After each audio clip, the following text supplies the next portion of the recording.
এক দেশে ছিল এক রাজকন্যা। সেই রাজকন্যার দুঃখ ছিল 12 বছর। এরপরে সুখের মুখ দেখল।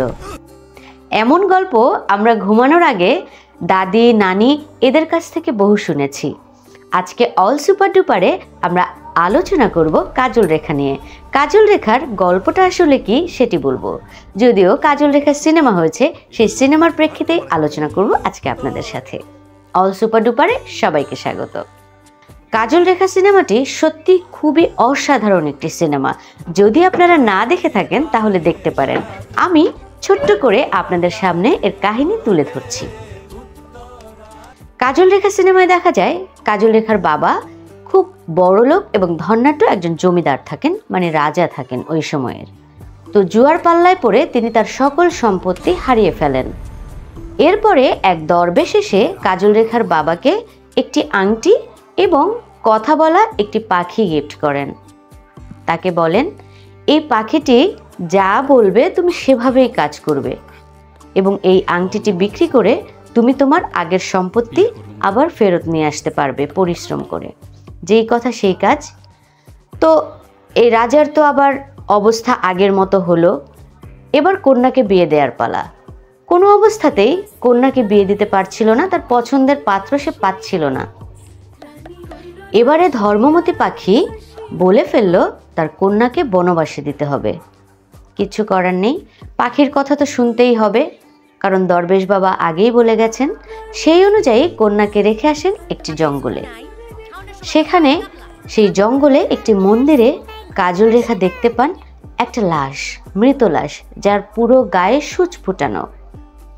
সেখানেও এক দরবেশ বাবা এসে সেই কাজল রেখাকে বলে, তুমি এই মৃত মানুষটিকে জীবিত করবে এবং তিনিই তোমার স্বামী হবে। দুঃখী কাজল রেখা স্বামীর সেবা করতে থাকে।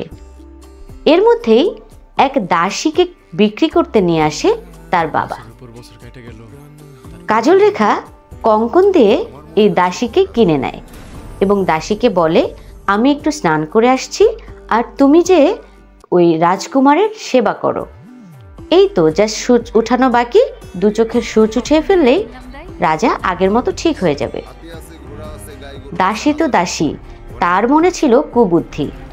সে যে চোখের সূচ উঠালো এবং অমনি রাজা ঠিক হয়ে গেল। আর তিনি মনে করলো এই বুঝি তার সেই রানী যে তাকে সেবা করেছে এবং তিনিই হবেন তার পত্নী।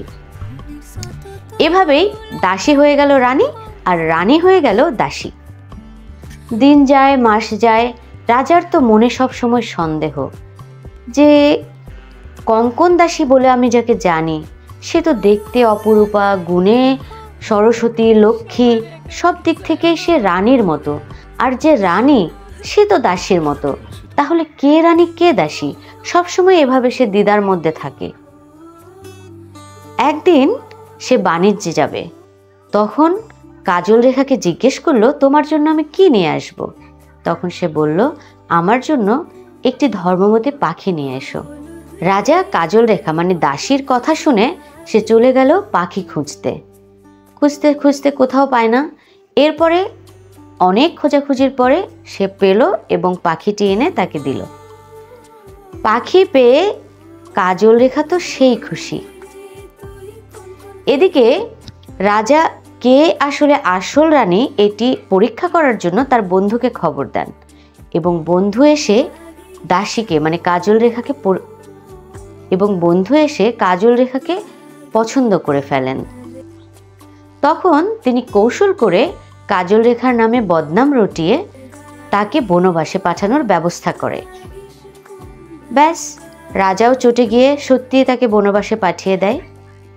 কিন্তু বনবাসে যাওয়ার সময় সে কাজল রেখাকে বলে, আসলে আমি তোমাকে বিয়ে করব। কাজল রেখা উপায় না পেয়ে নদীতে ঝাঁপ দেয় এবং সে জঙ্গলে থেকে যায়। এইভাবে কাটতে থাকে অনেক দিন, মাস, বছর। তো এরপরে দেখা যায় যে কাজল রেখার নিজের ভাই তাকে কুড়িয়ে পায় এবং সেবা যত্ন করে তাকে সুস্থ করে তোলে। কিন্তু কাজল রেখা তো রূপে গুণে ভরপুর, আর সেজন্যই তার আপন ভাই তাকে চিনতে না পেরে তাকে বিয়ের প্রস্তাব দেয়। এদিকে তার বন্ধুর কাছ থেকে রাজা জানতে পারে আসলে কাজল রেখার কোনো দোষই ছিল না। কঙ্কন দাসী মানে কথিত রানী এবং তার বন্ধু মেলে কৌশল করে বদনাম করে তাকে বনবাসে পাঠানোর ব্যবস্থা করে। এই শুনে তো রাজা পাগল হয়ে যায় প্রায়, এবং সে বেরিয়ে পড়ে কাজল রেখাকে খোঁজার জন্য। কি হবে এবার কাজল রেখার? এদিকে নিজের আপন ভাই তাকে বিয়ে করার জন্য প্রস্তুতি নিচ্ছে, আর ওদিকে রাজা খুঁজে বেড়াচ্ছে কাজল রেখাকে। আপনারা কি জানতে চান কি হয় কাজল রেখার ভাগ্যে? তাহলে আর দেরি কেন, দেখে ফেলুন কাজল রেখা সিনেমাটি। আমি আর আজকে বলছি না, নিশ্চয়ই আপনারা সিনেমাটি দেখবেন এবং উপভোগ করবেন, ভালো লাগবে এটা আপনাদেরকে বলতে পারি। অল সুপার ডুপারে আজকের মতো বিদায়। সবাই ভালো থাকুন, সুস্থ থাকুন আর সিনেমার সাথেই থাকুন।